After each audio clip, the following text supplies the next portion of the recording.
Dieu, parle à ton Dieu. Commence à le glorifier, à le magnifier. La grande prière qui monte de mon cœur, garde ton ciel ouvert sur moi. Fais de moi un vase pour ta gloire, et que ma vie te plaise à jamais. Chaque jour je meurs à tes pieds, pour t'offrir ma vie en sacrifice, comme un parfum de ton odeur qui s'offre à chaque instant, à chaque heure. Pour que tu donnes tes chants, je te donne mes louanges. Je ne cesserai pas d'adorer. Et Jésus ses paroles et adorer notre Dieu. Alléluia. Pour s'offrir comme un parfum,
Saluer dans le précieux nom de notre Seigneur Jésus. Amen. Amen. Chacun de vous et bénir particulièrement ceux qui nous visitent ce matin. Soyez les bienvenus. Merci aussi pour vos prières. À un moment, j'étais un peu malade, mais j'ai vu vraiment la grâce de Dieu. Petite voiture qui arrive, donc il demande qu'on lui rembourse parce que lui il veut aller rapidement à sa femme accoucher en urgence. Le monsieur l'a dit, il ne donne pas, il ne rembourse pas. C'est pour à négocier, il dit, il ne donne pas. Il a fait par il dit, il ne donne pas. Il a utilisé tous les moyens et il ne voulait pas aussi laisser son transport finalement en désespoir de cause. Il a pris son mal en patience, il a attendu. L'autre là, c'était les 505 rares qui ne roulent plus trop, mais qu'on voit sur certaines lignes encore là. C'est ça qu'il voulait prendre forcé. Et puis après, finalement, il prend, son heure arrive, il s'en va. Il trouve la 504, elle allait entrer sur un arbre, tout le monde est mort. C'est-à-dire là où il voulait rentrer, forcément là, et il y avait problème dedans. Et les gens ont bien fait de refuser, il s'est énervé. Est-ce que vous savez parfois, Dieu vous fait retarder de 1 minute vous avez oublié la clé, vous avez oublié, vous traînez pour éviter une situation. C'est pour ça que simplement, il faut toujours dire merci à Dieu pour toutes choses. Ne nous plaignons pas trop de certains inconforts. Peut-être que c'est aussi un des moyens de notre protection. Amen. Je voudrais maintenant donner une salutation particulière du prophète Abel. Il a spécialement m'a appelé pour me dire qu'il a été très sensible à l'accueil qui lui a été réservé ici à la communauté. Il remercie particulièrement chacun de vous pour le temps que vous lui avez donné de pouvoir exercer le ministère. Je crois que quand on exerce un ministère, on donne mais on reçoit en même temps. Pendant que vous donnez, vous recevez aussi. Vous recevez une grâce de Dieu.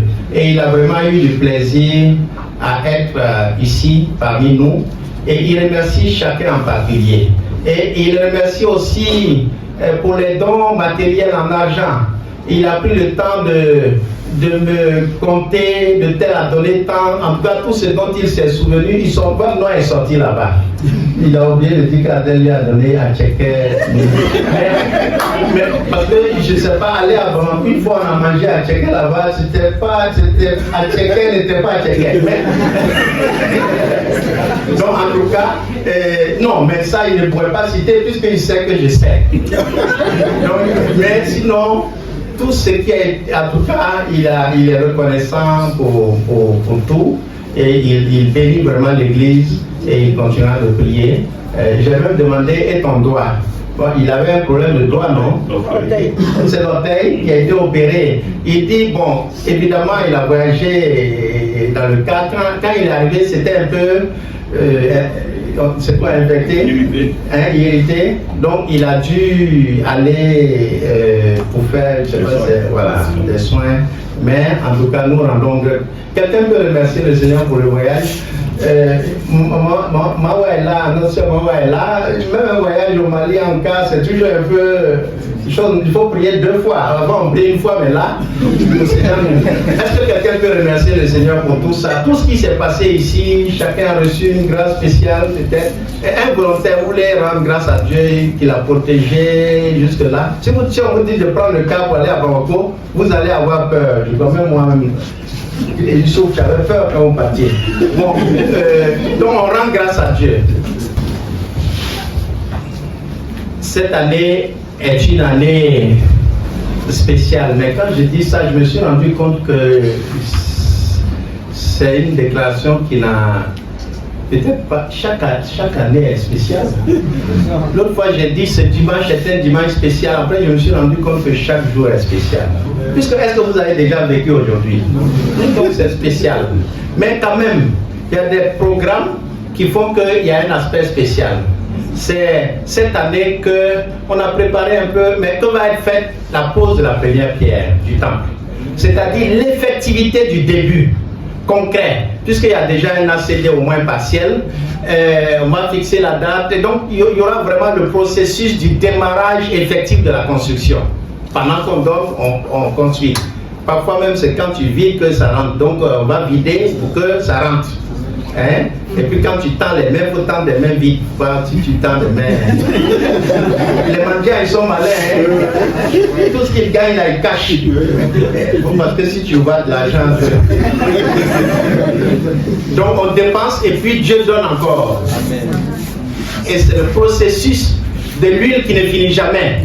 À quel moment est-ce que l'huile s'est arrêtée? Il avait dit, la femme et ses enfants étaient, le miracle se produisait, était dans la chambre avec les bidons, et elle disait donne, c'est les enfants qui, c'est une chaîne, on travaille ensemble. Les enfants, elle dit donne, les enfants donnent, c'est elle qui remplit. Donne, après elle a dit donne, il dit il n'y en a plus.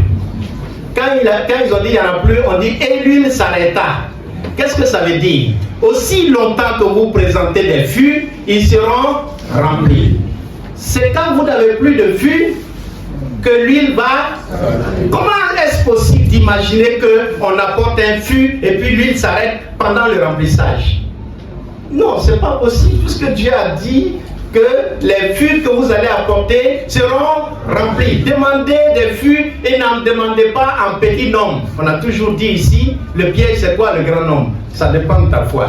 Il te sera fait selon ta foi. Si toi tu dis que le grand nombre c'est 10, bon, combien seront remplis? 6. Si toi tu penses que le grand nombre c'est 100, combien seront remplis? 100. Parce qu'il ne donne pas de limite. Toi tu détermines ta limite. Bien, toi tu détermines ce que tu veux. Ce n'est pas le message. Le message alors.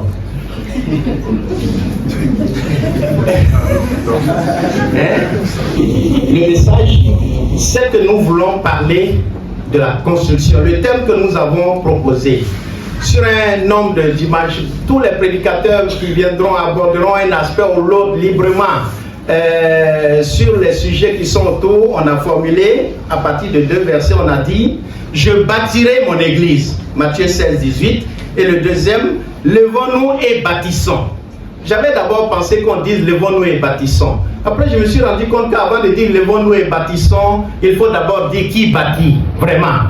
Je bâtirai mon église. Qui bâtit l'église? Ce n'est pas nous. Si ce n'est pas Jésus qui bâtit, alors nous travaillons en vain. Si ce n'est pas l'Éternel, alors nous travaillons en vain. Il faut cumuler ici 2 sens. À la fois le sens, l'église en tant que corps de Christ, mais aussi l'église en tant que construction, bâtiment. Et souvent dans la Bible, on va de l'un à l'autre.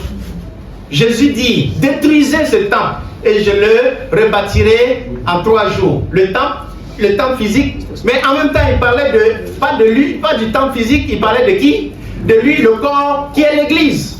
Donc souvent il y a ce jeu de mots entre le temple physique et le temple spirituel. Alors nous allons librement, pendant un certain nombre de temps, parler de cette thématique de l'église. Bâtir l'église, mais bâtir aussi des temples à la fois. Et le sous-thème, vous avez mis, la formulation c'est bâtir une église solide, saine et vivante. Ça c'est tout un programme, hein. Vous voyez, chaque mot a son sens. Bâtir une église solide, saine et vivante. C'est tout un programme. Et je crois que pendant tout ce temps, plusieurs aspects nous aideront à saisir la dimension et de tout cela. Dans l'Ancien Testament, il y a essentiellement 3 constructions de temples. 3 constructions de temples qui sont très inspirantes. Je pense qu'on aura l'occasion de les passer en revue et de voir ce qu'elles nous enseignent. La première construction, ça a été le tabernacle dans le désert. Le tabernacle qui a été construit dans le désert. C'était un aboutissement de quelque chose. Vous savez, avant le tabernacle, qu'est-ce qu'il y avait? Noé, quand il est sorti de l'arche, il a construit un autel. Les autels sont le prélude de la construction des temples. Les autels. Parce que qu'est-ce que c'est que l'autel qu'il construisait? On dit Noé a construit un autel et il a offert un sacrifice à l'Éternel. C'est un lieu d'adoration, un lieu de culte. Et il est dit, Dieu sentit l'odeur. Et il dit, je ne détruirai plus la terre. Je ne maudirai plus le sol à cause de l'homme. Et je ne détruirai plus la terre avec de l'eau. Et l'arc-en-ciel était le témoin de l'alliance entre l'homme et Dieu. Et aussi longtemps que cet arc-en-ciel sera là. Le cycle ne finira jamais. Il y aura le cycle qui permet à l'homme de vivre et de se développer.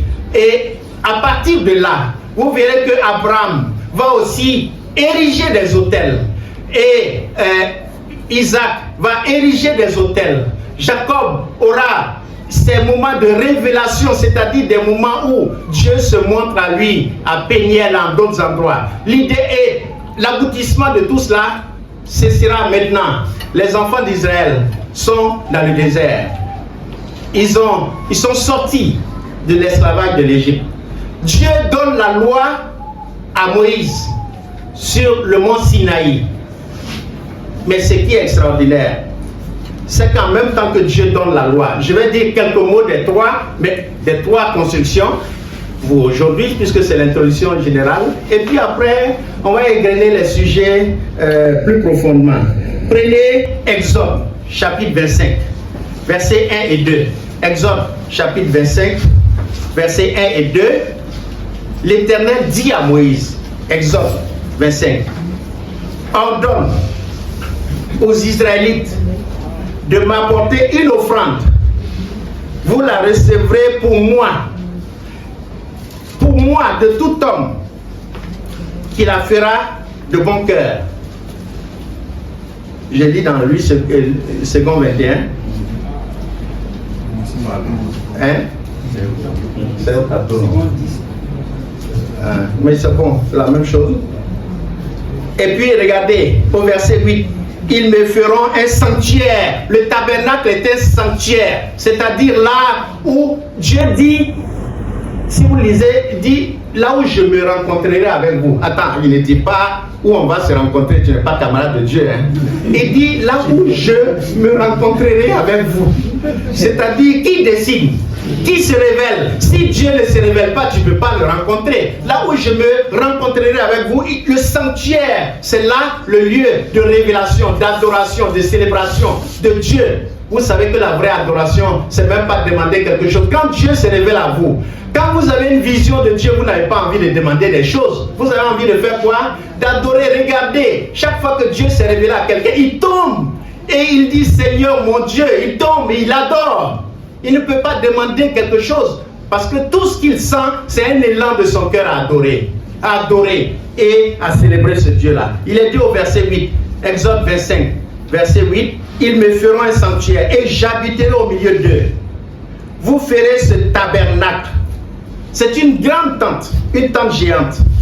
Et j'habiterai au milieu d'eux. Vous ferez ce tabernacle et tous ces ustensiles. Notez ce qui est dit d'après le modèle que je vais te montrer.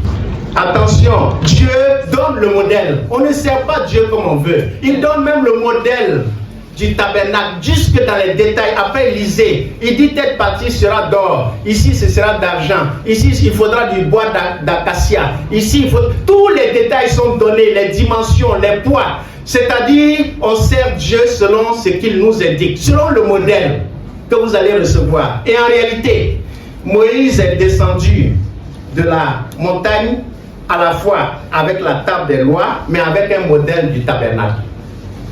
Quel est le signe que ce peuple est un peuple qui appartient à Dieu? Il y a un tabernacle, un lieu de rencontre, d'adoration où Dieu se révèle à lui. C'est pour cela que c'est un peuple à part, à cause de ce symbole du tabernacle. Mais attention, j'ai regardé, le tabernacle là, c'était une grosse affaire, hein? Le poids, l'or, l'argent, etc. J'ai regardé, j'ai vu qu'on estime, après les calculs, que c'était environ 7 à 10 tonnes. 10 tonnes. Et il fallait transporter. Maintenant, je voudrais vous dire ceci. On est dans le désert, on n'est pas encore arrivé. Il a dit qu'on va arriver. Seigneur, attends, quand on va arriver, on va construire la maison. C'est logique, non? Dieu dit non, vous allez construire ici. Il dit, mais comment on va faire? Il va dire, vous allez faire démontable. Maison démontable. Chaque fois que vous bougez, vous allez transporter 10 tonnes. Et qui va transporter? On dit, on va mettre des porteurs, les lévites. Est-ce que vous comprenez pourquoi souvent il y avait 38 000 lévites? Pourquoi il y avait autant de lévites? C'était des porteurs de charge. On dit serviteurs de Dieu, porteurs de charge. Qui a dit Bella? Oui. Mais c'est une grâce, il était mis après. C'est pour cela que lisez après nombre 28, à partir du verset 23, vous allez voir qu'il est dit, les Lévites entraient en service à l'âge de 25 ans. Il faut être un peu fort, hein? Et à 50 ans, ils sont retraités. Mais on dit, ils n'ont plus la responsabilité de porter les... Mais ils sont toujours Lévites à côté de leurs frères. Ils changeaient de fonction. Transporter ça de lieu en lieu. Et puis on dit chaque fois que le feu ou bien la nuée bouge, vous prenez, on dit allez-y, démontez. On démonte encore. Et puis l'installation, la réinstallation, cette masse-là, c'est lourd. Mais il faut le faire. Vous voyez ce que cela veut dire? Même dans le désert, Dieu dit, vous allez construire. On n'attend pas. On construit et on transporte. Parce que c'est important qu'il y ait ce sanctuaire où Dieu se rencontre avec les hommes. Vous comprenez pourquoi il faut, à 50 ans, il n'a plus peut-être trop d'énergie pour porter. C'est ça, non? Il valait mieux être sacrificateur que Lévites, les sacrificateurs, ils offraient les sacrifices, tout ça, et les Lévites sont à leur service. Je vais vous dire ce qui devait se faire. Ce travail devait se faire à tour de rôle. Dieu a dit, bon, on va faire un compte. Vous allez me donner une tribu, et puis vous, comme ça, cette tribu m'appartient. Donc ils ont dit, bon, la tribu des Lévites, il y a les Lévites ici, porteurs de charges.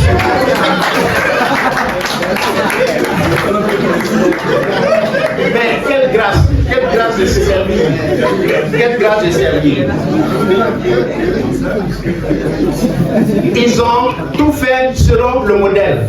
Attention, quand Dieu dit de porter, il y a l'arche de l'alliance. Après, on va parler de l'arche de l'alliance. J'ai un sujet qui me touche là-dessus. L'arche de l'alliance va disparaître après. Et la question, ce serait où est passé l'arche de l'alliance. Je vous annonce le thème de ce message-là. Il est déjà prêt. Où est passé l'arche de l'alliance? Mais l'arche de l'alliance, là, c'est une caisse en or massif. J'ai essayé de regarder après, aller chercher, voir combien de kilos ça porte. Mais c'est 4 personnes qui portent sur les épaules. 4 personnes qui portent. Quand David est venu, ils ont voulu tricher un peu une de ses fois. Le truc est lourd comme ça, or massif. Et si on faisait un outro, pousse-pousse, chariot, c'est pas bon. Ils ont convenu, ils ont dit, bon, on va mettre sur chariot. Vous vous rappelez ce qui s'est passé? Il y a une mort d'homme. Le chariot, c'est... Dieu dit, mais est-ce que j'ai dit chariot? J'ai dit sur quoi? Quand Dieu dit une chose, on ne sert pas Dieu comme on veut, on le sert comme lui il veut. J'ai dit sur la deuxième fois, ils ont dit, on ne va plus prendre le chariot. Quelqu'un a planté, on dit, non, pas le chariot, sur les épaules. Comme Dieu a dit, on sert Dieu comme il veut, selon son modèle, selon son orientation. Comme il veut. Exactement. Et je voudrais que vous notiez ceci, même dans le désert, c'est le point culminant pour ce que... Je voulais dire, pour le Seigneur, c'est très important d'avoir des sanctuaires, d'avoir un lieu où on peut le prier, où on peut, même dans la nouvelle alliance, Jésus n'a pas dit que le temple, il a purifié le temple, il a dit, ma maison sera une maison de prière pour toutes les nations, vous en avez fait une caverne de voleurs. Le problème est, qu'est-ce qu'on y fait? Mais Dieu veut qu'il y ait, comme il sort d'endroits spéciaux, même s'il est présent partout, où on peut l'adorer. Même dans le désert, il a exigé que ce soit construit. Ils ont dit, mais où on va avoir, dans le désert, où on va avoir ces choses? Parce qu'il y avait des rideaux de toutes sortes de valeurs et de couleurs diverses. Ils ont dit, où on va avoir? Moïse dit, il faut demander au peuple. C'est que je ne leur demande rien que je ne leur ai donné. J'ai dit quoi? Dieu ne te demande rien qu'il ne t'ait donné. S'il te demande ce qu'il t'a donné, c'est que tu peux le donner. Peut-être que tu ne réalises pas, mais il dit mais demande au peuple. Et puis les gens ont donné. Il y en a qui ont fait de la résistance. Après, ils se sont décidés. Quand ils ont voulu donner, on dit c'est trop. Parce qu'on a dit qu'on a trop amassé des choses, on ne peut plus prendre. Donc on dit, et il dit, mais je n'ai pas quoi donner mon don. On dit, va avec ça à la maison. On dit, mais comment je vais faire? On dit, va manger. Puisqu'on a fermé la caisse. En tout cas, qu'est-ce qui vous frappe ici? Qu'est-ce que vous notez ici? Même dans le désert, Dieu a voulu qu'il y ait le tabernacle.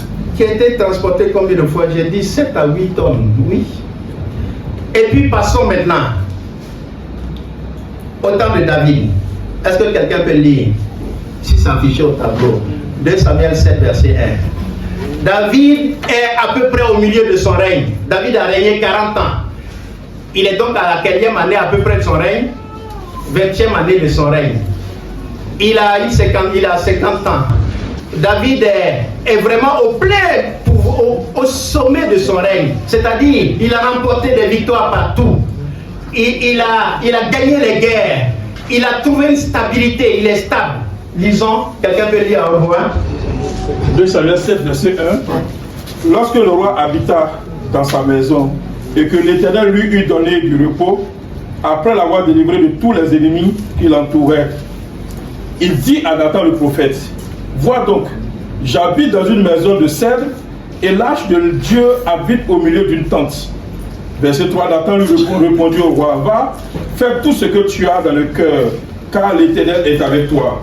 La nuit suivante, la parole de l'Éternel fut adressée à Nathan. Va dire à mon serviteur. On va arrêter ici.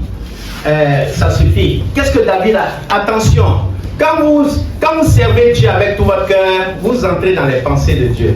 Dans un cas, c'est Dieu qui a dit de construire le tabernacle en donnant le modèle. Ici, c'est David qui sent qu'il est nécessaire que un temple en bonne et due forme soit construit.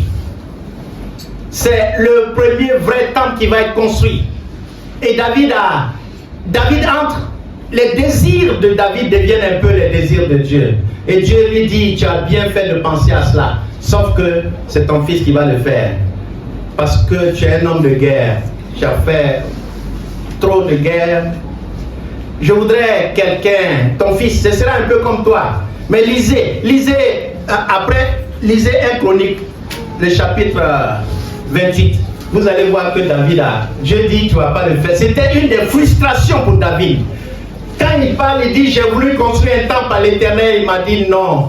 Mais il m'a dit, c'est mon fils qui va le faire. Et ce que David a fait, permettez que je dise les choses ainsi, David a triché un peu. Il a réuni tout le matériel. Il a réuni le bois.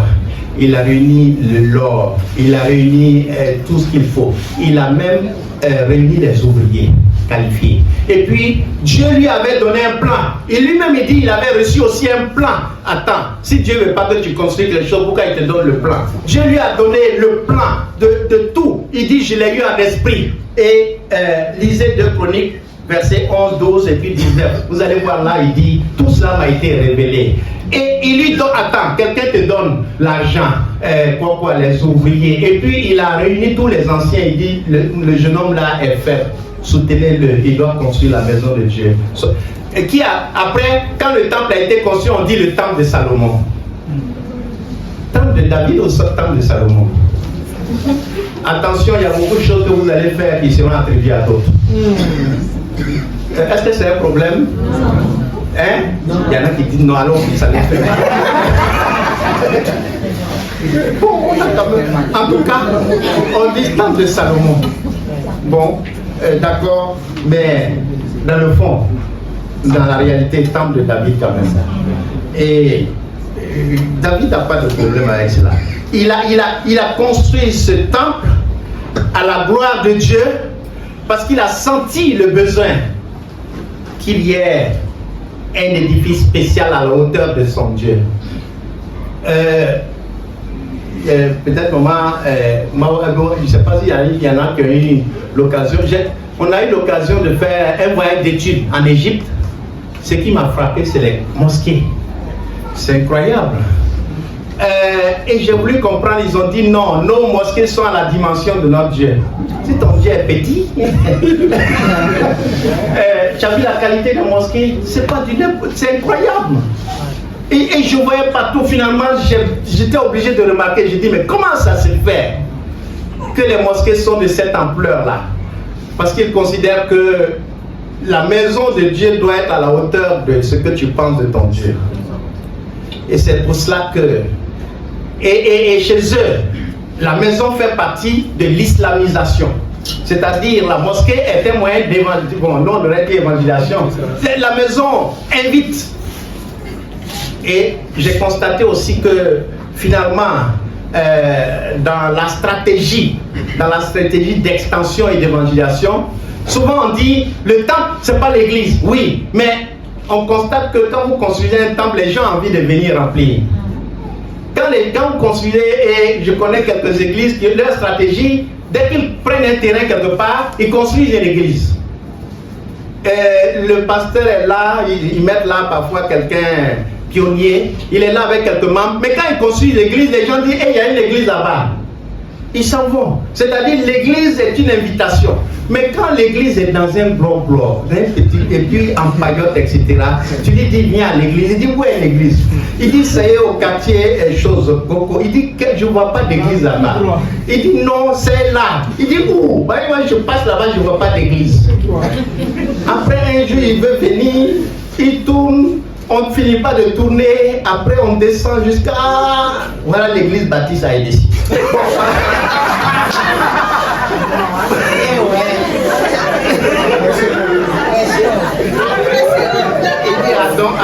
C'est ici, on va dire, d'accord. Je vous dis, la dimanche prochain, tu ne vois pas. Hein? Dimanche prochain, tu ne vois pas. Donc, et j'ai dit quoi? L'église est un moyen. Vous n'êtes pas d'accord? Donc parfois une stratégie, construire l'église, les gens vont remplir, ils viennent, l'église les invite à venir là parce qu'ils sentent la présence, c'est un appel, comme la présence de Dieu, qu'ils sentent par cela même. C'est pour cela que David a vraiment voulu construire ce temple à la dimension de son Dieu. Est-ce que vous avez remarqué, on est passé de la tente du tabernacle au temple dit de Salomon, après qui va être détruit, et puis donc on passe au troisième temple. Néhémie, ça c'est la reconstruction de la muraille. On va construire le temple d'abord, et puis des années plus tard, Néhémie va venir pour construire la muraille autour de Jérusalem. Mais la première chose, le temple, sous Esdras. Et prenons alors la troisième construction qui est en fait une reconstruction. Parce que le grand temple de Salomon va être détruit. Je crois que quand on va en Israël, il y a encore des petits morceaux du temple, des grandes briques. On sent que c'était des bâtis solides, mais le temple est détruit. Et il va être question de reconstruire et là, sous Esdras, sous Zorobabel exactement, qui va être celui que Dieu va envoyer. Mais la reconstruction du temple qui avait été détruit par Nebuchadnezzar va être un miracle. Est-ce que vous savez qui Dieu va susciter? Dieu va susciter Cyrus. Cyrus, le roi perse. C'est-à-dire, un an avant, l'empire babylonien tombe. Et c'est la Perse, vous savez, les empires là, ils grandissent dans leur apogée, ils tombent, d'autres viennent, etc. Et c'est exactement cela qui va se passer. Je vous demande que quelqu'un lise Esdras 1, verset 1 à 4. Esdras 1. On est ensemble? Oui. Hein? Oui. Ah, certains ont voyagé, revenez.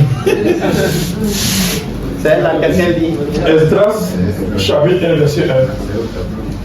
La première année de Cyrus, roi de Perse, afin que s'accomplisse la parole de l'Éternel prononcée par la bouche de Jérémie, l'Éternel réveilla l'esprit de Cyrus, roi de Perse, qui fit faire de vive voix et par écrit cette publication. Un roi païen, Dieu fait ce qu'il veut, avec qui il veut.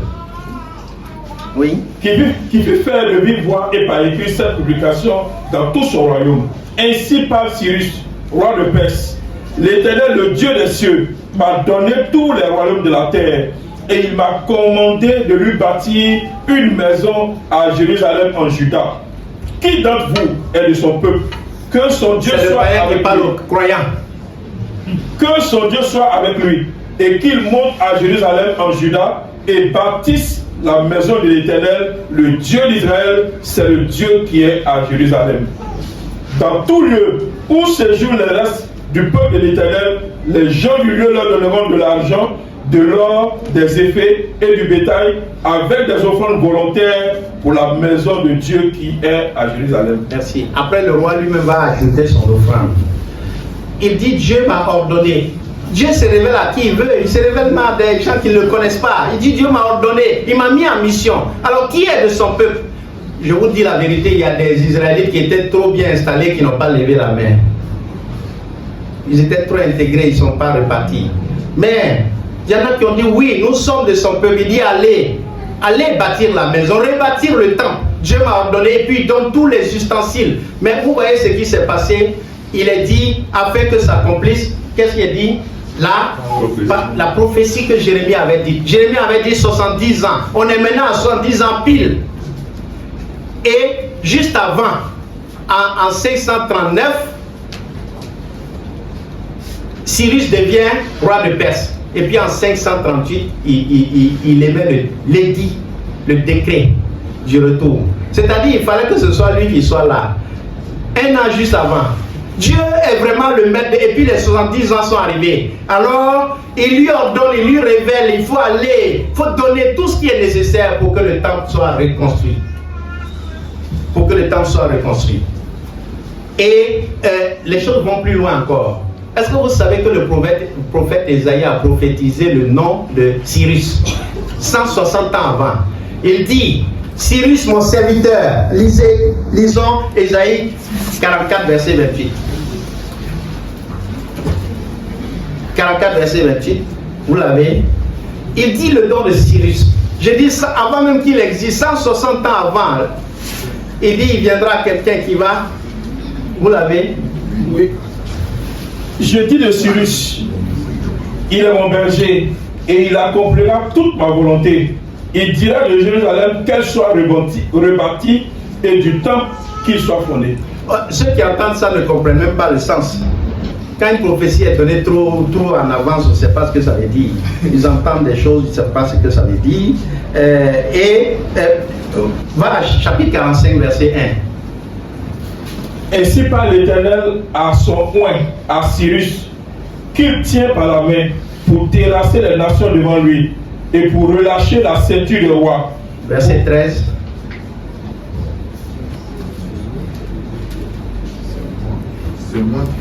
C'est moi qui ai suscité Cyrus dans ma justice et j'aplanirai toutes ses voies. Il rebâtira ma ville et libérera mes captifs sans rançon ni présent, dit l'Éternel des armées. Puisqu'il faut que le temple soit rebâti, il va créer les conditions en suscitant Cyrus et qui partira. Il y aura donc une vague de retour en Israël pour reconstruire le temple. Mais je vais vous dire, il y a un petit hic. Ils sont arrivés, ils se sont installés, ils ont dit, maintenant on a retrouvé nos terres. Chacun s'est mis dans son business. Regardez le texte, on leur a donné plein de biens. Je me demande si certains n'ont pas investi ça pour construire leur maison. Au point que, regardez, le prophète âgé a été suscité pour les réveiller un peu. Il dit, mais attends, je vous ai fait venir pour reconstruire ma maison et chacun de vous s'affaire à ses propres affaires. Vous habitez des maisons lambrissées et puis le temps pour lequel, c'est-à-dire la raison pour laquelle vous avez été libérés. Finalement, vous avez oublié au point que les 2 premières années, il n'y a rien eu. J'ai dit quoi? Les 2 premières années après le retour. Regardez, Dieu suscite. Quelle est la mission du prophète Ésaïe? C'est simplement réveiller l'esprit du peuple afin qu'il construise la maison de Dieu. Et le prophète âgé n'a aucune autre mission que d'éveiller l'esprit. Dieu suscite un prophète pour la reconstruction du temple. Tellement c'est important. Attention, ne dites pas qu'une construction, ce n'est pas un acte spirituel. Parce qu'il s'agit du sanctuaire, du lieu où on adore le Seigneur. Vous pourrez voir après Agé chapitre 1, vous allez voir comment Dieu les rappelle à l'ordre au travers de son. Il dit c'est ma mission de vous rappeler. Et enfin, ils se mettent à repartir. Et Dieu dit, notez cette date, observez, mettez, il y aura un avant et un après. À partir de cette date, remarquez vous-même vos récoltes. Vous verrez qu'il y a une différence. Il dit, construisez cette maison. Est-ce qu'on peut au moins voir Agé 1 verset 8? Construisez, bâtissez, rebâtissez cette maison. Parce que c'est le signe de l'honneur. Agé 1 verset 8. Agé 1 verset 8. Montez sur la montagne, apportez du bois et bâtissez la maison. J'en aurai de la joie et je serai glorifié, dit l'Éternel des armées. Attention, c'est juste ça. J'en aurai de la joie. Je serai glorifié. Même un temple glorifie Dieu. Une maison à son honneur glorifie Dieu. J'en aurai de la joie. C'est même pas à cause de votre bénédiction, c'est pour la gloire de Dieu. C'est pour que cela serve à la gloire, à manifester, à faire voir la gloire et la magnificence de Dieu. Encore une fois, œuvre profondément spirituelle. Parce que c'est là que Dieu veut se rencontrer avec son peuple. L'esprit, le Seigneur réveilla l'esprit de Cyrus, il réveilla l'esprit de Zorobabel, il réveilla l'esprit de Josué, il réveilla l'esprit du peuple. Même pour cela, on a besoin d'un réveil de l'esprit, un réveil spirituel. Parce que c'est une dimension spirituelle. Que le Seigneur nous aide dans cette grande mission, qui est une mission vraiment pour sa gloire, pour qu'il soit glorifié et pour que nous trouvions là un espace d'adoration pour tous les peuples. C'est-à-dire, ça devient un lieu d'invitation pour tous les peuples de la terre. Est-ce qu'on peut prier dans ce sens et demander au Seigneur de renouveler les forces, de nous donner de comprendre la dimension de cette mission?